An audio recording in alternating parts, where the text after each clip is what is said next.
देवी, ऐसा प्रतीत हो रहा है कि इन तीनों को आपकी आवश्यकता नहीं है और इसलिए हमें यहां से शीघ्र अतिशीघ्र प्रस्थान कर लेना चाहिए। अरे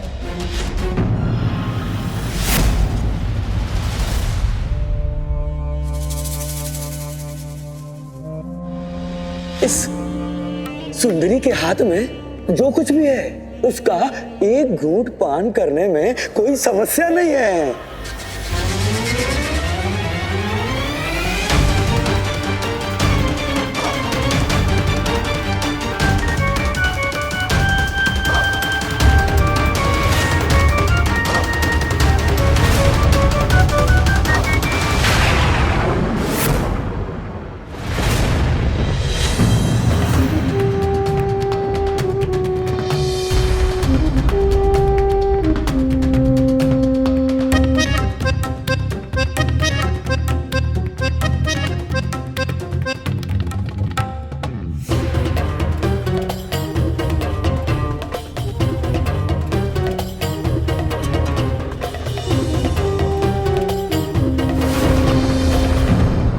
यदि आपको यहां से लौटा देते तो हमारे जीवन की सबसे बड़ी भूल होती। आपने उचित कहा था कि वास्तविक अमृत तो ये है, ये मदिरा, ये सौंदर्य, ये नृत्य, ये आनंद, ये मदिरा। तो आज से भक्ति नहीं, भोग होगा, मदिरा का भोग। आज से यहां पर चरणामृत पान नहीं होगा परंतु मदिरा पान होगा।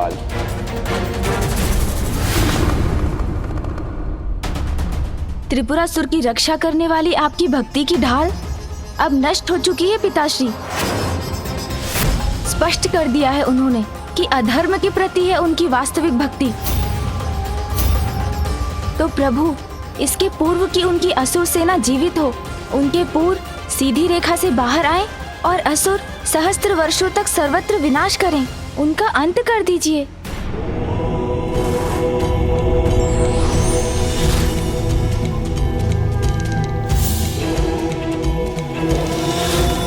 प्रणाम त्रिदेव। प्रणाम फूफा जी। प्रणाम मामा जी। महादेव, गणेश ने बड़ी ही चतुराई से समय रहते उनका सत्य उजागर किया है, अन्यथा बहुत विलंब हो जाता। विलंब तो अभी भी हो रहा है, इसीलिए समस्त देवी देवताओं की ओर से मैं प्रार्थना करता हूं महादेव कि इस असुर उपद्रव को उत्पन्न होने से पूर्व रोक दीजिए।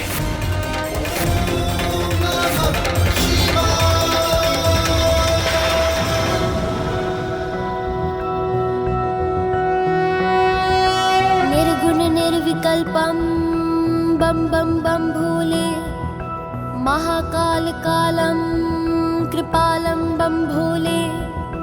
जग के हित में गरल पान करने वाले, शत शत बार नमन शंकर भोले भाले। किंतु पापी दंभी हिंसक अन्यायी, कैसे हो सकता है शिव का अनुयायी। ऐसे शठ से जग को मुक्ति दिलवाए, इस पापी के काल स्वरूप में आ जाए। निर्गुण निर्विकल्पम बम बम बम भोले, महाकाल कालम कृपालम बम भोले।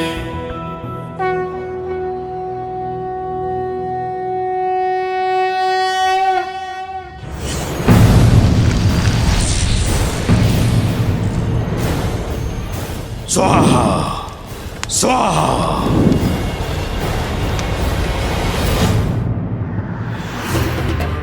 मदिरा लाओ सुंदरी, मदिरा और मदिरा पिलाओ, पिलाओ। आनंद, सुंदरी, अति आनंद, नृत्य करो। क्या नृत्य है, वाह, आनंद, क्या नृत्य है, अति आनंद। मदिरा पी के नृत्य देखने का आनंद ही अद्भुत होता है। वाह, डालो मदिरा, वाह सुंदरी वाह, और मदिरा पिलाओ और नृत्य करो। मेरा कार्य यहाँ पूर्ण हुआ, महादेव पुत्र श्री गणेश ने अपनी बुद्धि का अचूक वार किया है इन तीनों दुष्टों पर।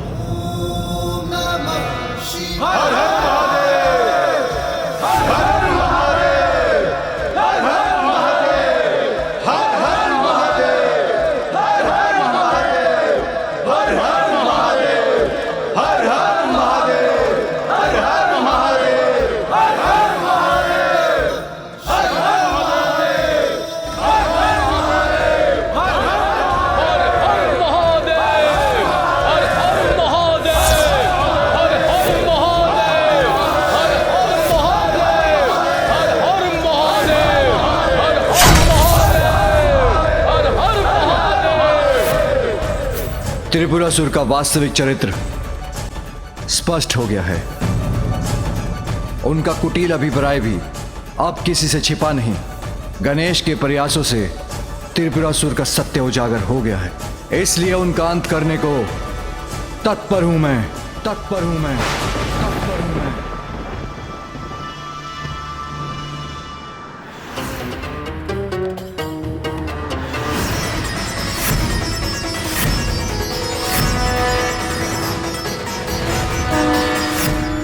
किंतु इसके लिए मुझे वो बाण चाहिए जो बाण बाण ना हो, और वो बाण उस धनुष से चले जो धनुष धनुष न हो, और महादेव ऐसा उस रथ पर आरूढ़ होकर करे जो रथ रथ न हो।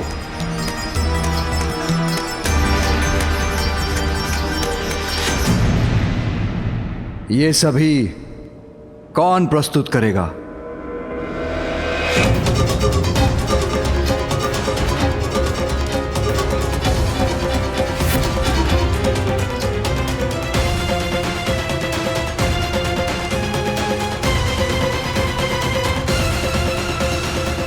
पिताश्री, मैं प्रस्तुत करूंगा। पुत्र, ऐसा रथ, धनुष और बाण कहाँ ढूंढोगे तुम?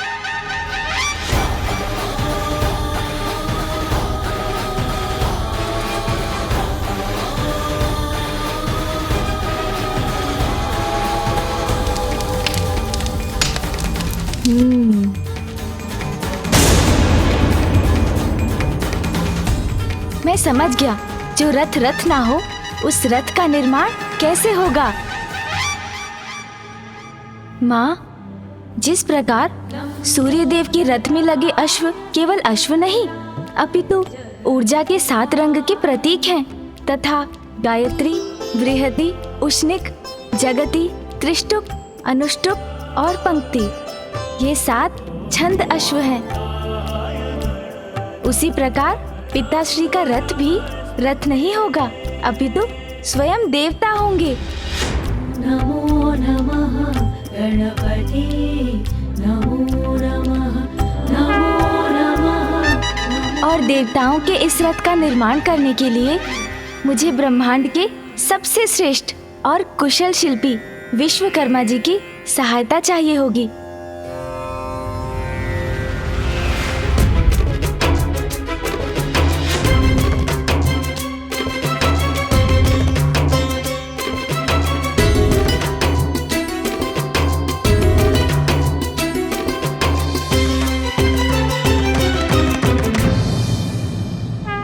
मैं प्रस्तुत हूँ गणेश जी, ये तो मेरा परम सौभाग्य होगा।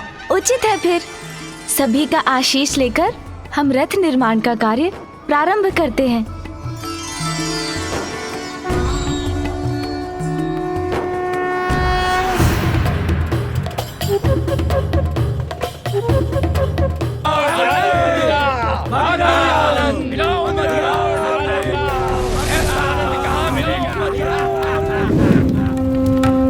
त्रिपुर में यह कोलाहल कैसा?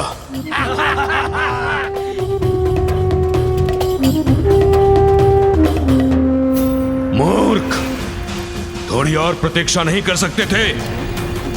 अवश्य ही गणेश का छल है ये। मुझे यज्ञ को शीघ्रता से संपन्न कर असुर सेना जागृत करनी होगी।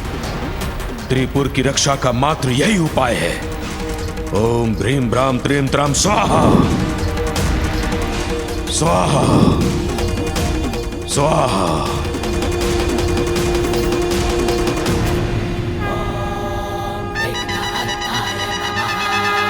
हे पार्वती नंदन गणेश, मैं विश्वकर्मा देव शिल्पी होकर भी यह कल्पना नहीं कर सकता कि धनुष, बाण और रथ का निर्माण हम कैसे करेंगे, जिसकी हमें आवश्यकता है, जो हो भी और ना भी हो।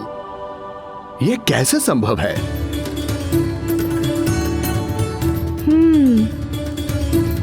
हमारी बुद्धि और निपुणता ये संभव कर देगी विश्वकर्मा जी। हम ऐसे सर्वदेवोमय रथ का निर्माण करेंगे जो रथ नहीं है। सर्वदेवों में रथ? हाँ विश्वकर्मा जी, वो रथ जो सर्वलोकमय और सर्वभूतमय हो, जिसके दाहिने चक्र में स्वयं सूर्य देव और रथ के चक्र की तिल्लियों में 12 आदित्य विराजमान हो।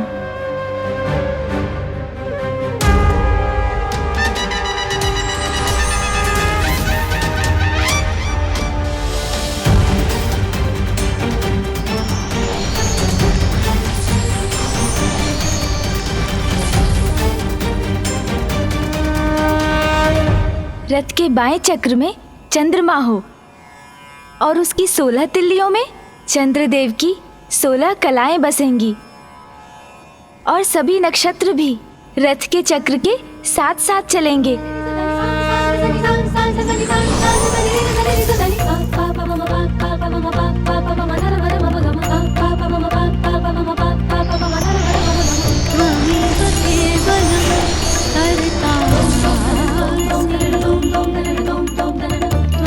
संपूर्ण अंतरिक्ष रथ का अग्रभाग हो।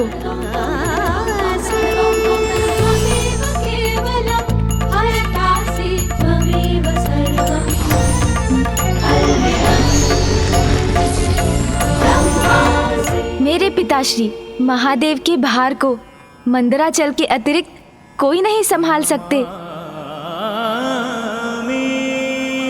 इसलिए रथ के बैठने के स्थान पर मंदराचल हो।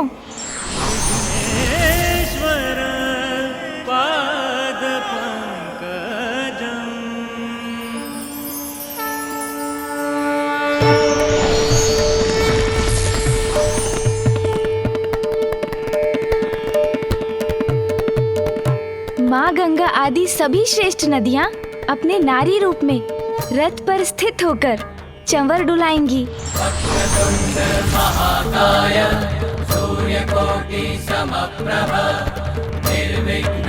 चारों वेद उस रथ के 4 अश्व होंगे। वायुदेव रथ के आगे आगे चलकर रणभेरी बजाएंगे।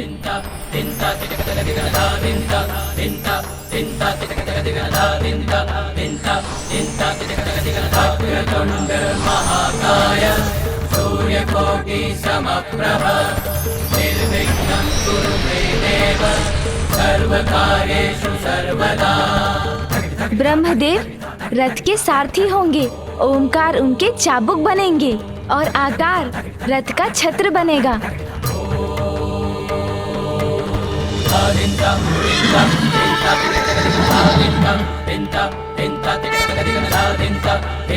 संवत्सर रथ का वेग और मुहूर्त उसकी रस्सी होंगे। स्वर्ग और मोक्ष रथ की ध्वजा। कामधेनु और ऐरावत की पत्नी अब्राह्मु रथ के जुए के अंतिम छोर पर स्थित होंगे और पंचभूत इस रथ के बल बनेंगे।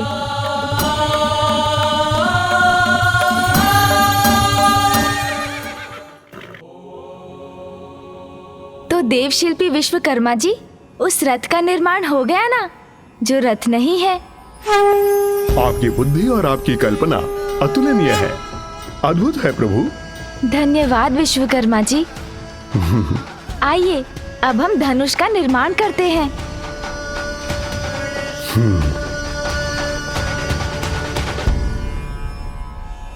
नानाजी शैलराज हिमालय धनुष का ढांचा बने और श्रीहरि नारायण के शैया शेषनाग जी उसकी प्रत्यंचा।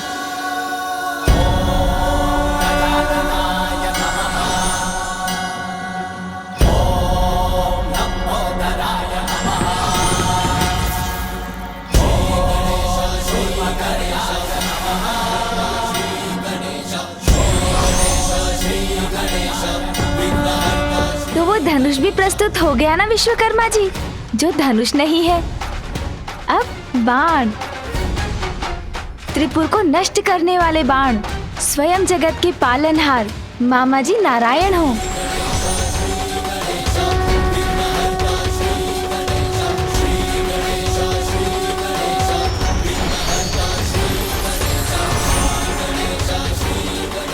और सभी अपवित्रताओं को मिटाने वाले अग्निदेव बाण की नोक बने।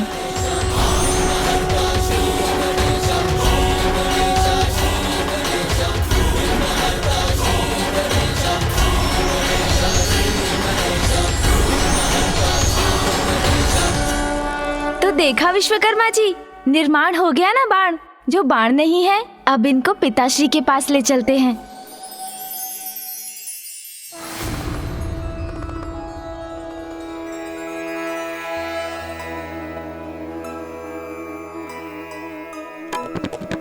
युक्ति त्रिपुर के संहार को लगाए,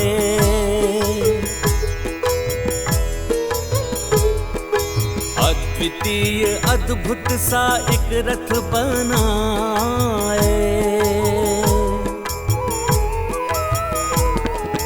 हिमालय व शेषनाग से बना धनुषा, श्री विष्णु स्वयं बाण बन गए विशेषा। रथ बाण धनुष सुमुख शिव को प्रदाया, अवसर ये उचित धर्म युद्ध हेतु आया। त्रिपुर हो पराजित ये सब मन में ठाने, क्या होगा परिणाम शंभु ही जाने। पिताश्री, प्रस्तुत है वो रथ जो रथ नहीं है। वो धनुष है ये जो धनुष नहीं। और ये लीजिए वो बाण जो बाण नहीं।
ओम त्रीम त्राम भ्रीम भ्राम स्वाहा।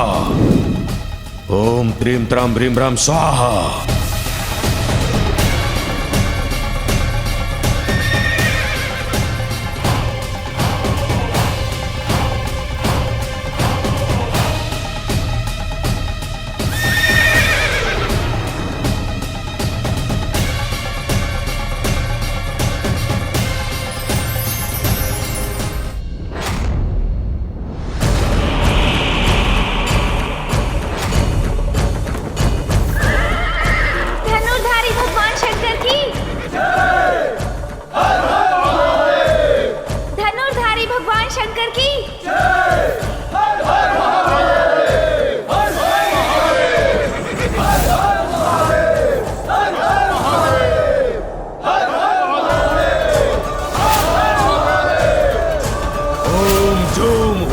स्वाहा।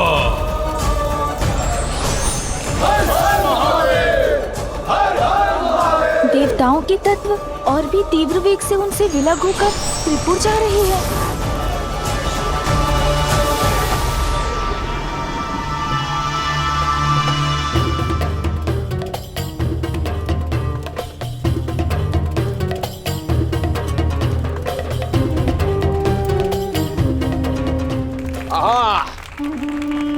यही है वास्तविक आनंद, ये नृत्य, ये संगीत, ये मदिरा।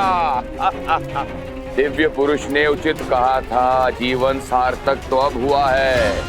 ये सत्य है, ये मंदिर से बड़ी है ये मदिरा, ये आनंद। अब त्रिपुर में ये आनंद उत्सव नहीं रुकना चाहिए। लाओ और मदिरा लाओ।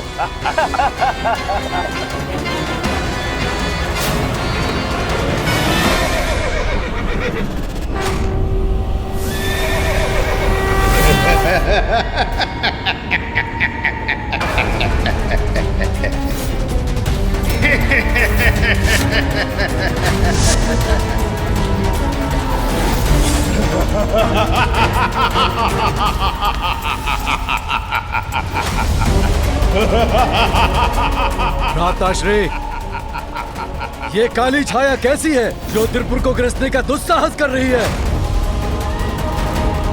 जो भी है हमारे समक्ष आओ, अन्यथा मृत्यु के लिए तैयार हो जाओ।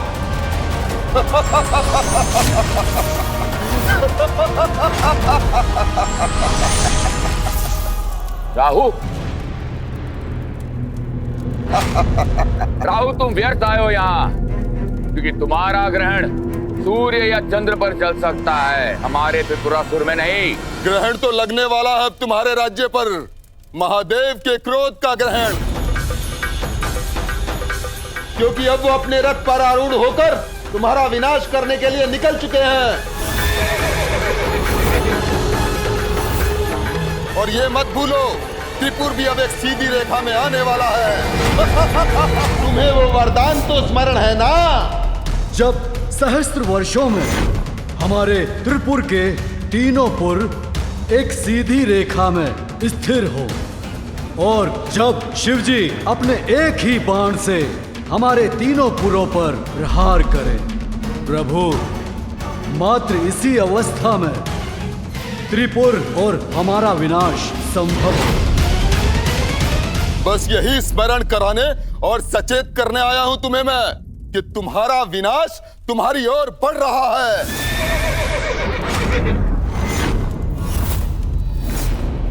इसलिए मेरे प्रिय असुरों, यदि किसी उपाय से अपनी रक्षा कर सकते हो तो कर लो, क्योंकि बहुत कम समय शेष है तुम्हारे पास।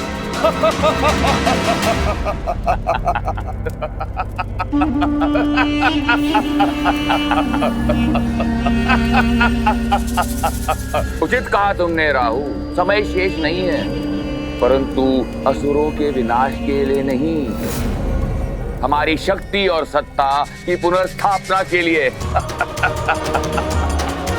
गुरु शुक्राचार्य और त्रिपुर राज्य के स्वप्न को पूरा करने के लिए है। राहु, जो तुम समाचार लाए हो उससे कहीं अधिक भयावह दृश्य नहीं है ये। प्रभु महादेव हमारे विरुद्ध खड़े हैं, किंतु हम तो वर्षों से इस गुप्त असुर सेना का निर्माण कर रहे हैं। किंतु क्या ये सेना महादेव और उनके पुत्र गणेश को रोकने में सक्षम होगी? श्री गणेश यहाँ आकर भले ही सब कुछ ज्ञात कर चले गए हो और जाकर महादेव को भी बता दिया हो, किंतु चिंता की कोई बात नहीं, क्योंकि हमारी असुर सेना अभी भी अदृश्य है। अब स्वयं महादेव देखेंगे कि कैसे असुर विनाश करने में सक्षम है। समस्त संसार में अच्छाई का नाश कर असुर सेना अपने अनुसार नवीन सृजन करेगी। ओम झूम हुम स्वाहा।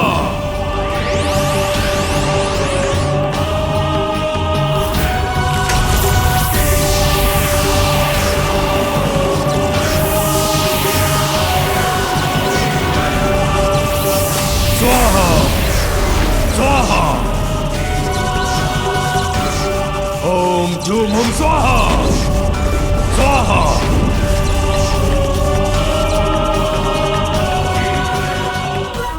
देखता हूं हमारी असुरी सेना से संसार की रक्षा कौन करता है। ओम जूम हुम स्वाहा।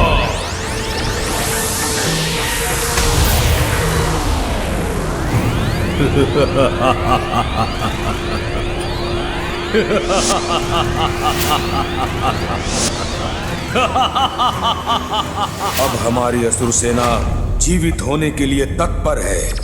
सफल हो गया मैं, पूर्ण हुआ यज्ञ। अब मुझे इस यज्ञ की अग्नि को और प्रज्वलित करने की कोई आवश्यकता नहीं, और ना ही तत्वों की ऊर्जा चाहिए मुझे। तुम्हारे एक आदेश पर यह सेना विनाश करने को तत्पर हो जाएगी। मैंने अपना कार्य कर दिया। अब तुम त्रिपुरासुर अपना कर्तव्य निभाओ। हर हर महादेव।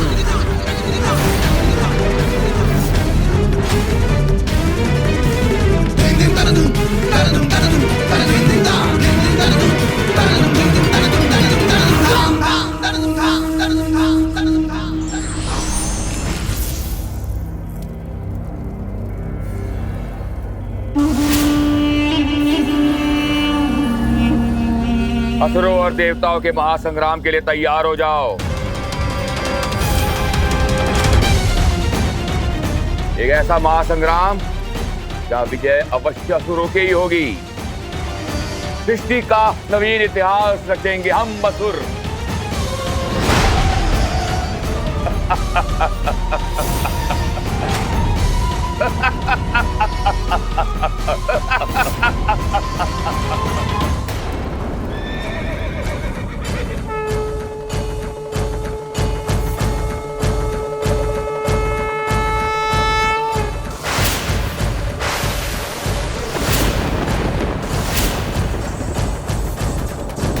महादेव हमारा विनाश करने बढ़ रहे हैं, किंतु हम भी उनके बाण का उचित उत्तर देंगे।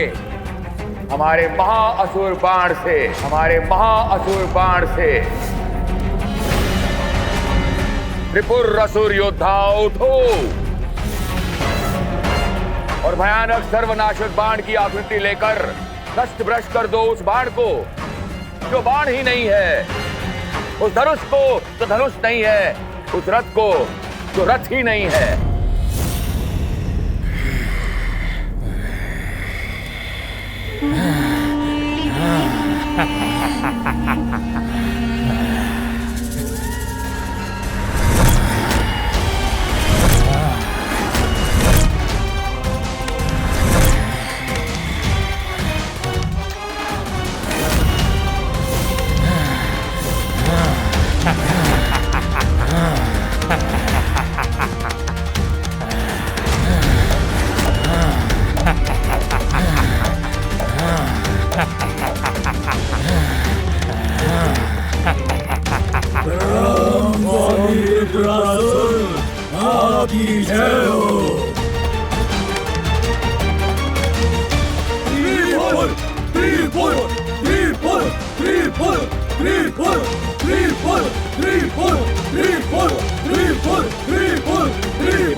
अब जाओ मेरे महाअसुर बाण और नष्ट भ्रष्ट कर दो महादेव के रथ को।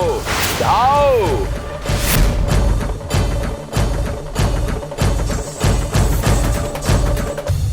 जाओ जाओ।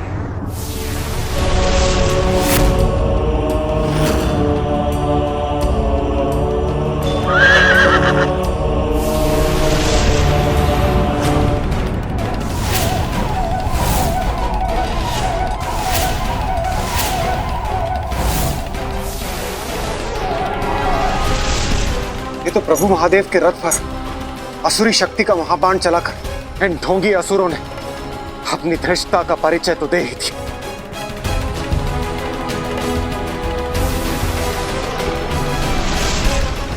उस असुर बाण का तो शीघ्र कोई उपाय सोचना होगा।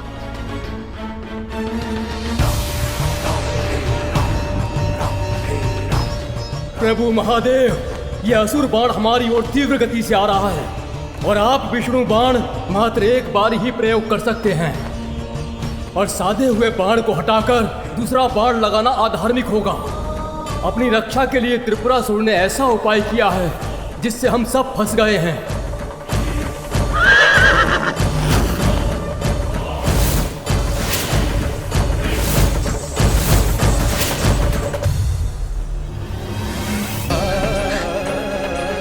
यदि हम शक्ति से संपन्न होते तो अवश्य महादेव का साथ देने के लिए इस युद्ध में भाग लेते। अब क्या करेंगे महादेव, क्या करेंगे?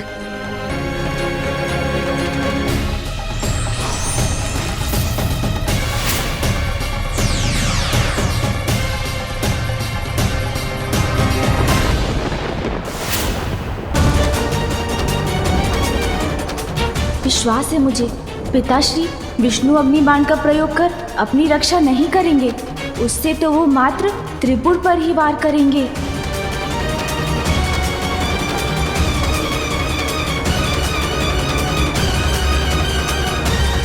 मुझे अभी कुछ करना होगा।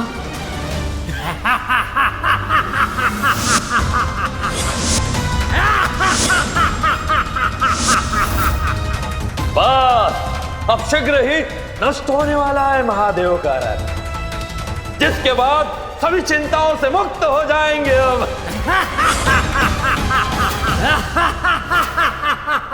माँ, मुझे पिताश्री की सहायता करने जाने की अनुमति दीजिए।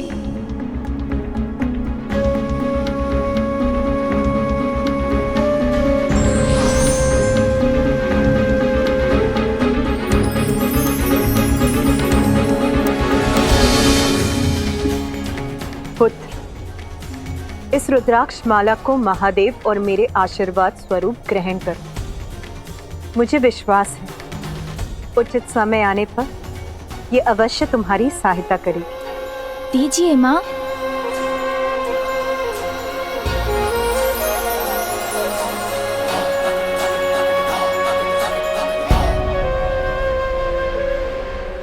प्रणाम माँ।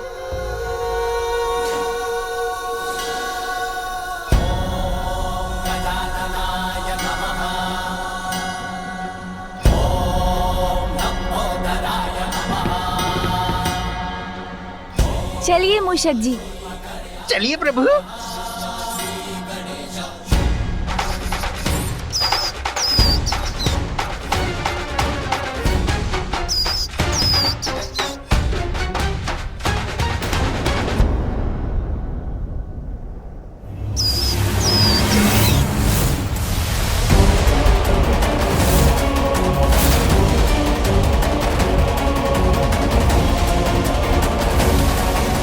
इस असुर बाण को मैं त्रिपुर को ध्वस्त करने के अपने लक्ष्य को परिवर्तित नहीं करने दूंगा।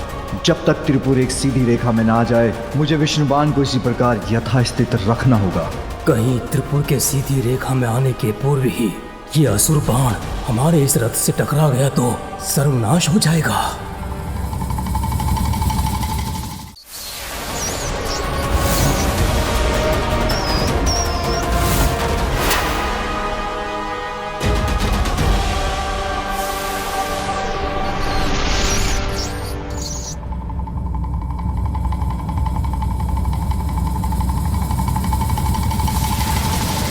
असुर गुरु शुक्राचार्य हमारी सफलता देखकर अत्यंत प्रसन्न होंगे।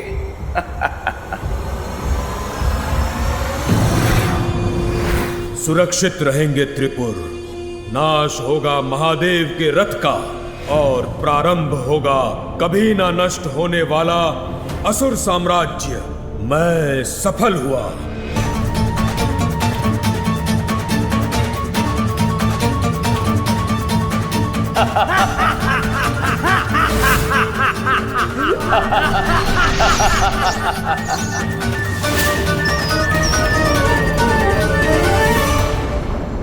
मूषक जी, यही उचित समय है।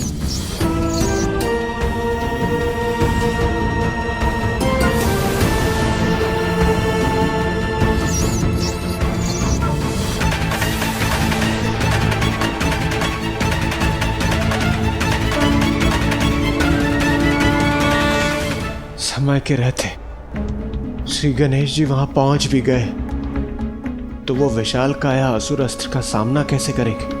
सत्य वचन।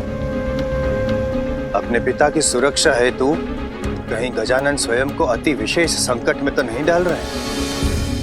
ऐसा संकट जिससे निकलना स्वयं के लिए असंभव हो?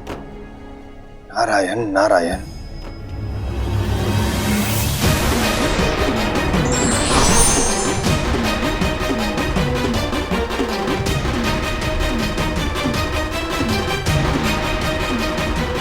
अपना आकार कितना भी बढ़ा ले गणेश, हमारे अपराजय अस्त्र से टकराकर यह अवश्य नष्ट हो जाएगा।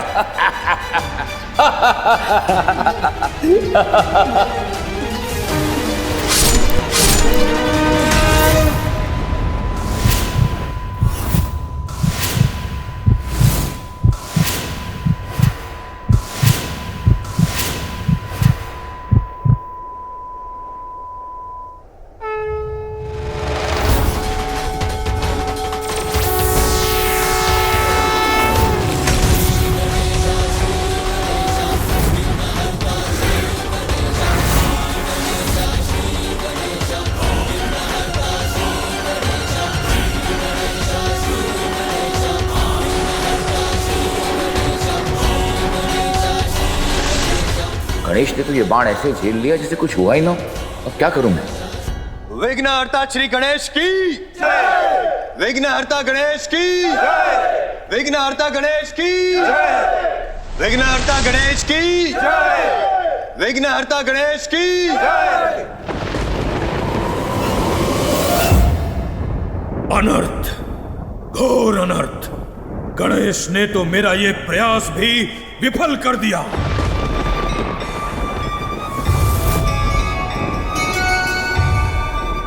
त्रिपुर सीधी रेखा में आ रहे हैं, अर्थात अब पिताश्री द्वारा उनके नष्ट होने का समय आ गया है।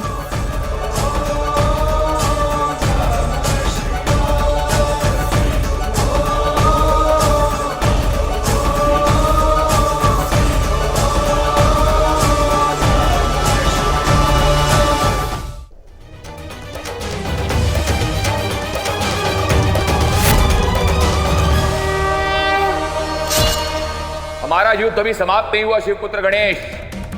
तेरी अजय असुर सेना शेष है अभी। एक ओर का वार तो तुमने रोक लिया, परंतु जब सारी दिशाओं से घेर कर तुम पर आक्रमण होगा तो तुम इस आक्रमण को रोक नहीं पाओगे।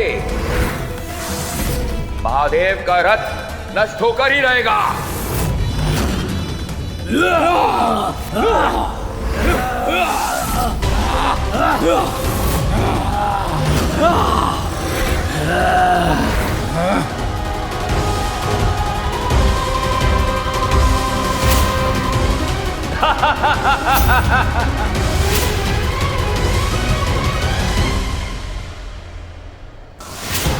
असुर सेना तो अत्यंत भयंकर है। महादेव और प्रथम पूज्य गणेश चारों दिशाओं से आने वाले इन संकट को कैसे रोक पाएंगे? देखो देखो कैसी अनंत सेना है ये, जिसका तुम कुछ नहीं बिगाड़ सकते।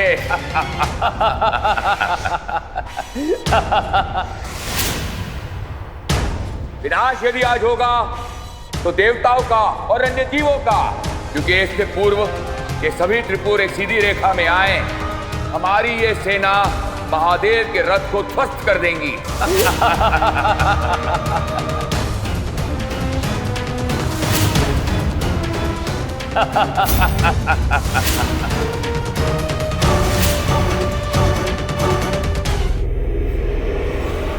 देखो देखो कैसी अनंत सेना है ये, जिसका तुम कुछ नहीं बिगाड़ सकते।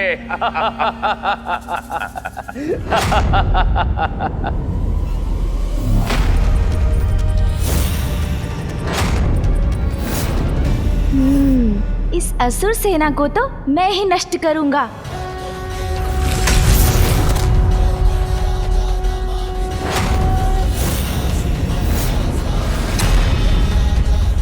आओ असुरों, आओ।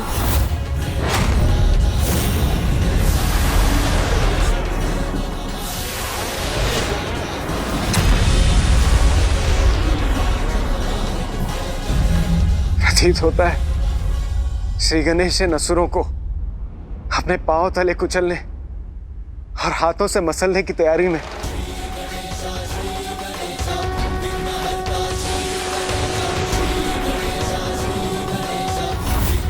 ये क्या कर रहे हैं श्री गणेश जी?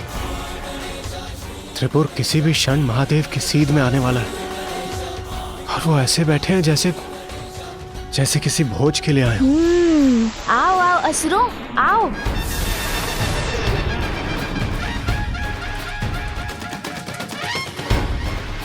सून जी,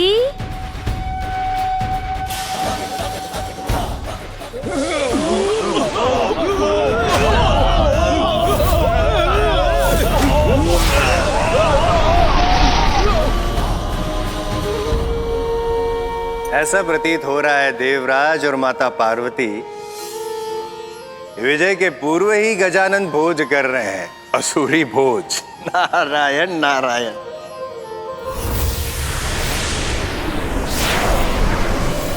ये मेरी असंख्य असुरों की अजय सेना को इतनी सहजता से कैसे नष्ट कर सकता है?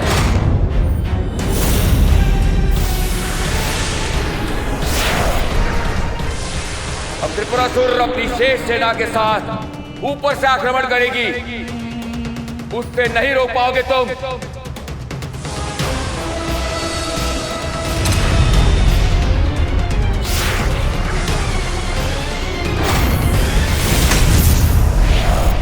गजानन ने अपना पंच गणेश रूप किया है धारण। नारायण नारायण।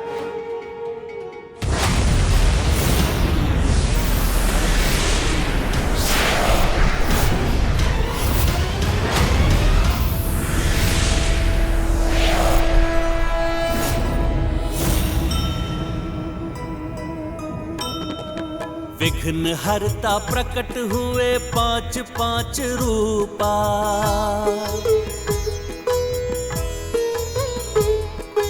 प्रतिरूप शुभ कारक प्रतिरूप अनूपा।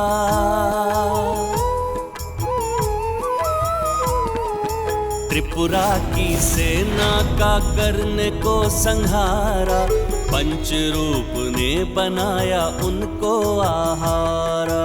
जय गणेश जय गणेश जय गणेश देवा, माता जाति पार्वती पिता महादेवा। मेरे सैनिक समाप्त नहीं हो सकते, गणेश उनका पाचन नहीं कर सकता। उनका उधर फाड़ के बाहर आएगी मेरी ये सेना।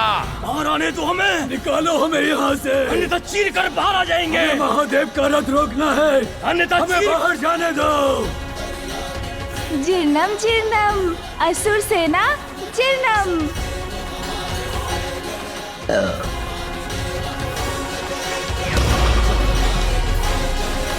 असुर सेना हो गई हजम।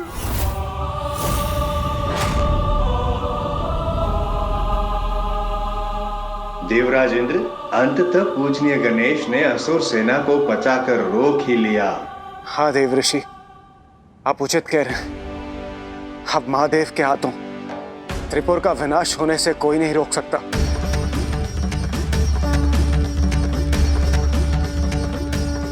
अब तो गुरुदेव शुक्राचार्य की कृपा से ही हमारी रक्षा हो सकती है, अन्यथा गणेश के कारण उसके पिता महादेव के हाथों हम नष्ट हो जाएंगे।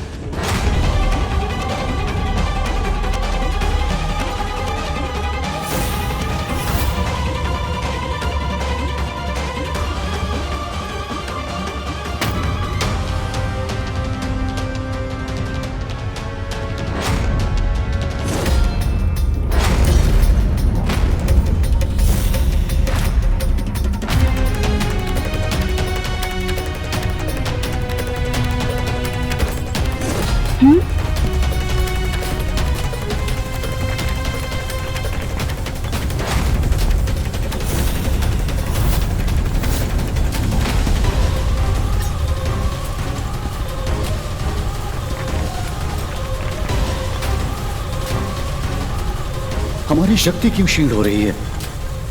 हम रथ को अपनी शक्ति क्यों नहीं दे पा रहे हैं?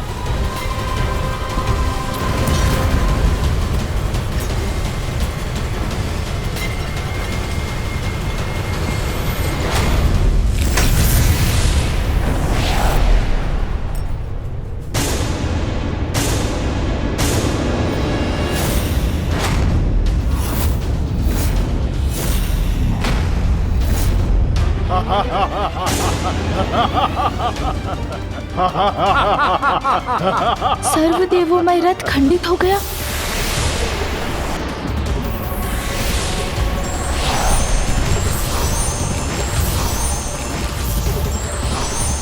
ये क्या? सर्वदेवोमय रथ से उसकी शक्ति भी बाहर निकल कर जा रही है। ऐसा प्रतीत होता है कि हमारी रक्षा हो गई। कुछ ही क्षणों में, सहस्त्र वर्षों के लिए हम सुरक्षित हो जाएंगे।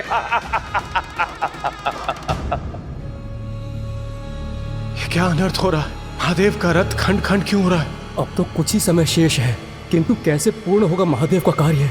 कैसे होगा त्रिपुर का अंत? अब मुझे ज्ञात था इस कार्य में विघ्न तो आना ही था।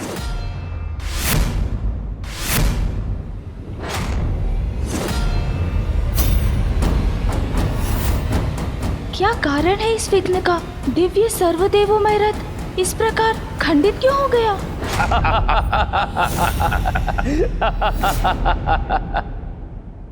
क्यों चतुरानन गणेश? ध्वस्त हो गया वो रथ जो हमारे विनाश के लिए निर्माण हुआ था। नष्ट हो गया वो बाण, वो धनुष। अब तो समय भी आपके हाथों से फिसलकर आपको असफल बना रहा है।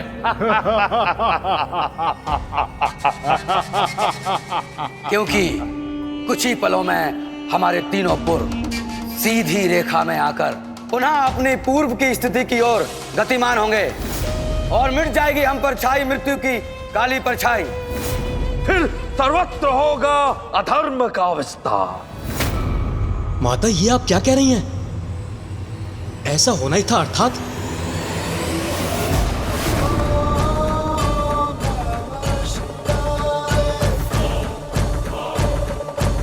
ये कैसा विघ्न उत्पन्न हुआ जिसने मुझे भी चकित कर दिया?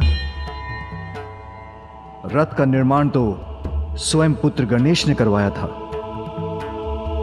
हाँ प्रभु महादेव, वरदान के सभी नियमों को भली भांति पूर्ण किया था गणेश ने। फिर ये कैसा विघ्न है प्रभु, जिसका रहस्य हम त्रिदेव की समझ से परे है?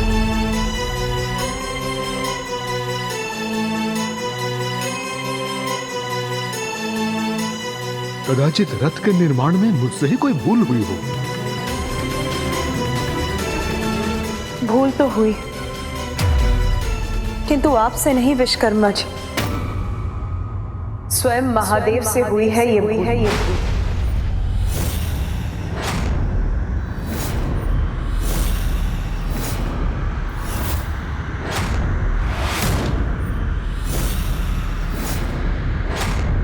मुझसे भूल हुई है देवी। कैसी भूल? हाँ स्वामी, जिसे प्रथम पूज्य के स्थान पर स्वयं आपने और समस्त देवताओं ने स्थापित किया था, उसी परम पूज्य गणेश की पूजा करना भूल गए आप। ये विघ्न उसी भूल का परिणाम है। महेश्वरी, आपको ज्ञात भी है आप क्या कह रही हैं? हाँ स्वामी, भली भांति ज्ञात है मुझे। प्रथम पूज्य विघ्नहर्ता गणेश की पूजा ही इस विघ्न को टालने का एकमात्र उपाय है, जिसके लिए अभी कुछ ही समय शेष है। पिता हूं मैं उसका, पिता होकर पुत्र की पूजा करूं, ये कैसे संभव है?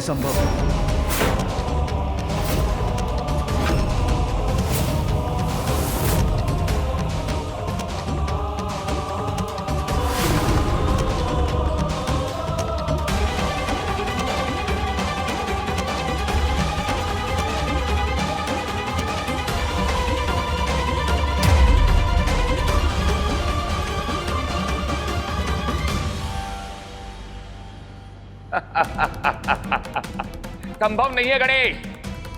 अब हमारा कोई भी अनिष्ट कदापि संभव नहीं है।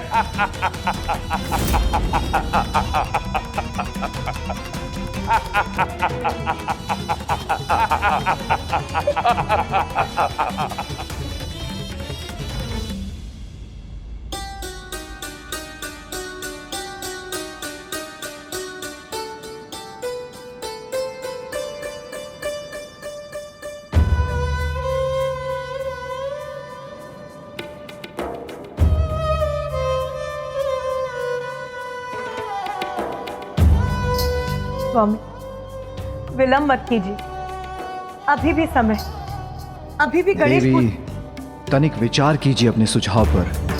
पिता द्वारा पुत्र पूजन मर्यादा के विरुद्ध है और गणेश पुत्र है मेरा। आपका पुत्र होने के साथ वो देवताओं का ईश्वर, समस्त गणों का अधिपति भी तो है।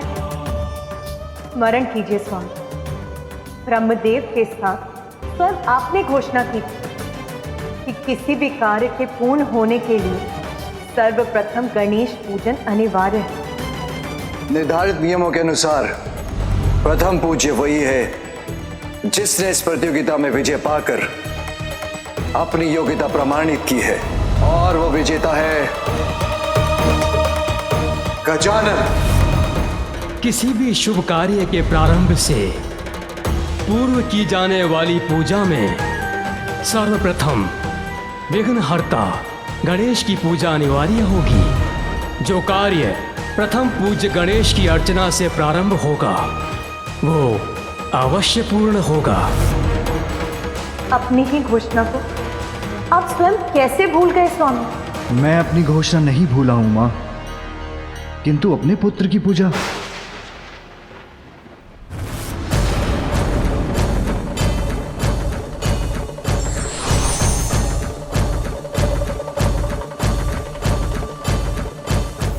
प्रणाम प्रभु। प्रणाम प्रभु।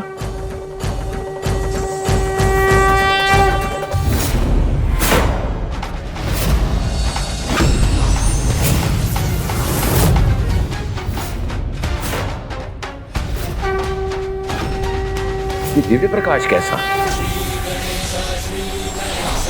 विघ्नहर्ता श्री गणेश, श्री गणेश, श्री गणेश, विघ्नहर्ता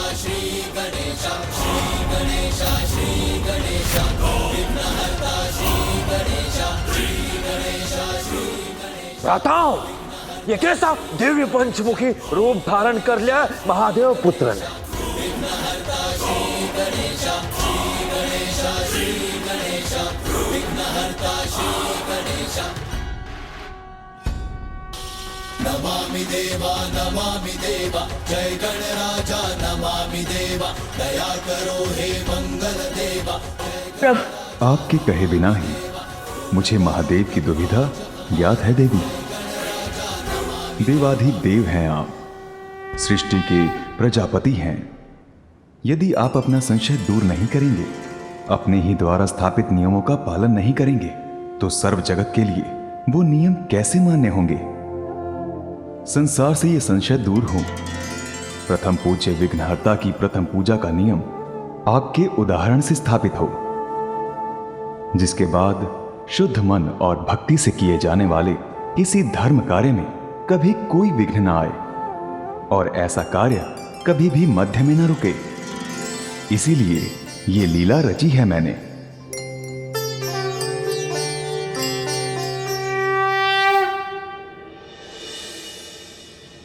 रुक क्यों गए? अपने अंतिम अट्टहास का भरपूर आनंद ले लीजिए आप, क्योंकि मृत्यु के बाद अट्टहास का अवसर नहीं प्राप्त होगा आपको। असंभव है, असंभव, हमारी मृत्यु असंभव है। ये भ्रांति है आपकी।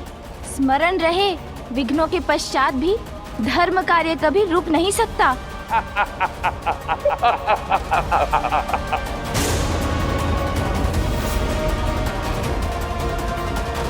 आपके पूर्व एक सीट में आए, उसके पूर्व पिताश्री पुनः अपना स्थान लेंगे और सर्वनाश करेंगे आपका। आज मैं आपकी लीला का रहस्य समझ गया प्रभु।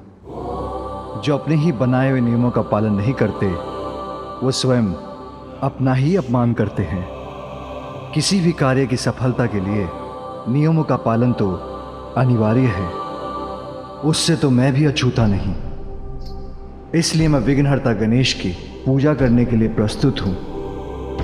इस पूजा की सफलता के लिए आप पूजा की विधि में मेरा मार्गदर्शन करने की कृपा करें। एक साधारण हल्दी गणेश को मेरा प्रत्यक्ष रूप मानकर मेरी पूजा की जा सकती है, किंतु माता रहित गणेश का अस्तित्व अपूर्ण है। इसलिए माता को भी विधि पूर्वक मेरे स्वरूप के साथ स्थापित कर हल्दी गणेश रूपी मेरे स्वरूप को दुर्भा के साथ पान के पत्र पर स्थापित किया जाए, जिससे मुझे भव्य सिंहासन पर स्थित होने का आभास हो। फिर पंचामृत स्नान के साथ जनेऊ और मोली वस्त्र के रूप में धारण करवाकर गन्ने का रस, गाय का दुग्ध, पोहा, चिवड़ा, नारियल और गुड़ के भोग से मुझे प्रसन्न कर सरल विधि से मेरी पूजा हो।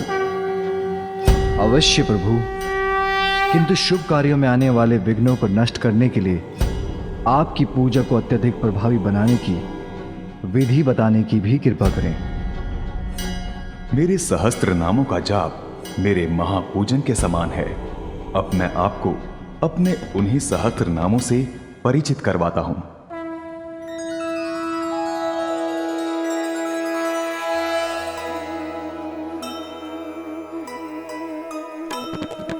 जग उद्धारक, जग के कल्याण कारक,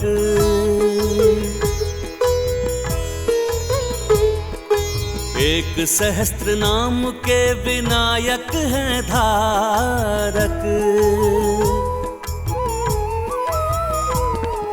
नाम स्वयं के सहस्त्र गजानन सुनाए। जय जय श्री गजानन, जय जय गणराय। जय गणेश जय गणेश जय गणेश देवा, माता जाति पार्वती पिता महादेवा। जय गणेश जय गणेश जय गणेश देवा, माता जाति पार्वती पिता महादेवा। प्रभु, आज आपने अपने मुख से सहस्त्र नामों का उच्चारण कर हमारे साथ साथ समस्त संसार को भी धन्य कर दिया। प्रभु, आज की ये पौर्णमी महागणपति तिथि अनंत काल तक संसार में स्थापित रहेगी और मैं इन्हीं सहस्त्र नामों का जाप कर गणेश की पूजा करूंगा।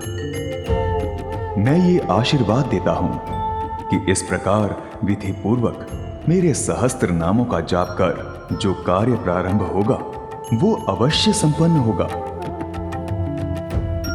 फिर वो कार्य त्रिपुर का अंत ही क्यों ना हो।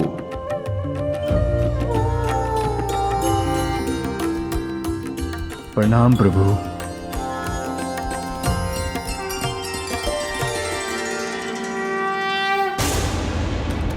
अंत संभव है हमारा, क्योंकि विघ्न आपका अभी भी शेष है, किंतु उसको दूर करने का उपाय सोचने का समय अभी शेष नहीं है।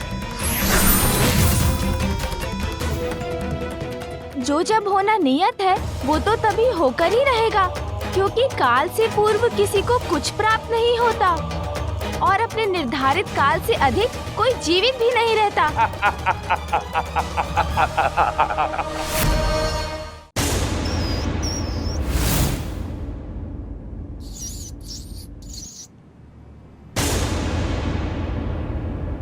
मैं स्वयं जाकर देखता हूँ कि इस कार्य में आए इस विघ्न का कारण क्या है और इतने अल्प काल में इन असुरों के विनाश का क्या उपाय संभव है।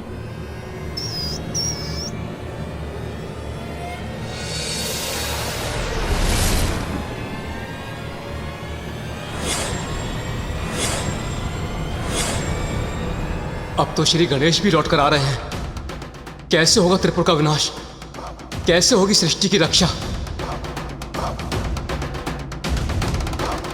ये बालक कोई नई युक्ति लेकर आए, उससे पूर्व ही बचने का कोई मार्ग ढूंढना होगा। सहायता करें गुरुवर। अभी भी एक उपाय शेष है।